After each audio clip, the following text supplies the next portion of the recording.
ባል ሚስቱን ሸውዶ ጭፈራ ቤት ይገባል። ሲጋት ያበሽና ስክር ጥንብዝብዝ ብሎ ይወጣል።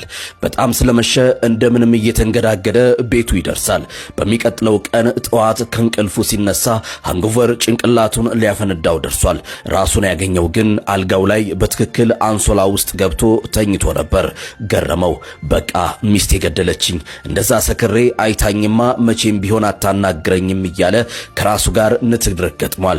እንደምንም ተነስቶ ዞር ሲል አልጋው ጎን አስፕሪንና ውሃ በብርጭቆ ተቀርጦ ተቀምጦለታል። ግራ ገባው። እንዴ ሚስቴ ናት ይሄን ያደረገችው?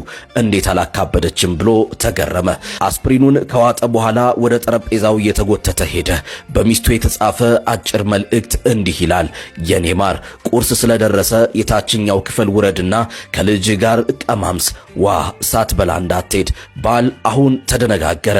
እየተደነቀ ወደ ታችኛው ክፍል ወረደ። የ8 ዓመት ልጁ ቁርስ እየበላ ነበር።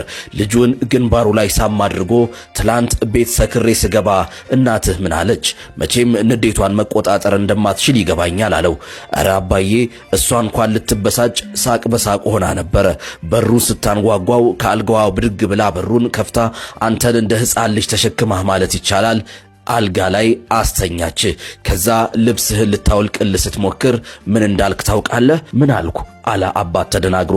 አንቺ ሴትዮ እንዳትነኪኝ፣ እኔ ባለ ትዳር ነኝ፣ በፈጠረሽ አትንኪ ነው ያልከው አለው። ታማኝነት ማለት አእምሮህ በሌለበት ቅጽበት እንኳን ለቃል ኪዳን መቆም መቻል ነው። ዛሬን ለነገ እንኑር። መልካም ጊዜ። ምን ልጨምርላችሁ ከዚህ በላይ?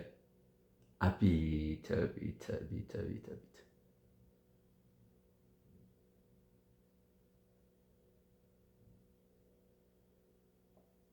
እርግጠኛ ነኝ ሁላችሁም ህሊናችሁን ሰርሰሯችኋል። አይ ይሄ ህሊናህን ማሰር ማለት እንዴት እንደሆነ ህሊና ከታሰረ ይኸውልህ ምንም ብትሆን በቃ እንዲህ ሆኗል። ይሄ እኮ ነው።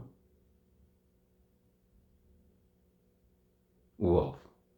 ክብር ክብር ክብር ክብር ይገባሃል እንዲህ የሚያደርግ ሰው።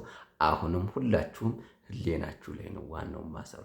ብትጠጡ የት ብትገቡ ምን ብትሉ የሆነ ነገር ቢሰራ ምንም የለም። ለዛም ነው አይሽ መድኃኒቱ የተዘጋጀለት እምነቱ፣ ጥንካሬው፣ ብርታቱ በዛን ሰዓት ወድቀ ሰክረ እንኳን እንደዛ ተንገዳግደ አንደኛ ለማደሩ ሁለተኛ ደግሞ ያንን ቃል መናገሩ ስርዓት ያዩ አንቺ ሴት እኔ ባለ ትዳር ነኝ እንዳትነኪ፣ ወደ ዝንደኪ ሴ እንዳትነኪ፣ እዚህ ጋር ውልተፍ እንዳትይ እኮ ነው። ዋው! ክብር ይገባሃል፣ ክብር ይገባሃል። እንዲህ አይነት ወንዶች ላይ በእውነት ነው የምላችሁ በጣም ክብር ይገባል። በዚህ ጊዜ እኮ በጣም ከባድ እኮ ነው። ኮፕሊንግ ሼር አድርጉ። እንደዚህ አይነት ጓደኛችሁ ላለው አድርሱት፣ አድርሱት። መከበር አለበት። በእውነት ነው የምላችሁ መከበር አለበት። እንደዚህ ደግሞ መነገር አለበት። እውነት ነው። አንተ ለቃልህ ለአእምሮህ ታዛዥ ስትሆን ሁሉ ነገር ደግሞ ይዘጋጅልሃል። እንደምታዩት መድኃኒቱ ይዘጋጅልሃል፣ ቁርስ ይዘጋጅልሃል፣ ሁሉ ነገር ይዘጋጅልሃል። ነገር ግን የሚለውን መቼም እንተውና አረ ለማንኛውም አድርሱለት ለዛ ምርጥ ወንድማችሁ፣ ለዛ ምርጥ ጓደኛችሁ፣ ለዛ ምርጥ አስተዋይ ለሆነው ህሊናውን በደንብ አድርጎ ለቆለፈ ምንም ለማይፈታው ለዛ ጓደኛሽ አድርሺ። ኮፕሊንግ ሼር አድርጉት።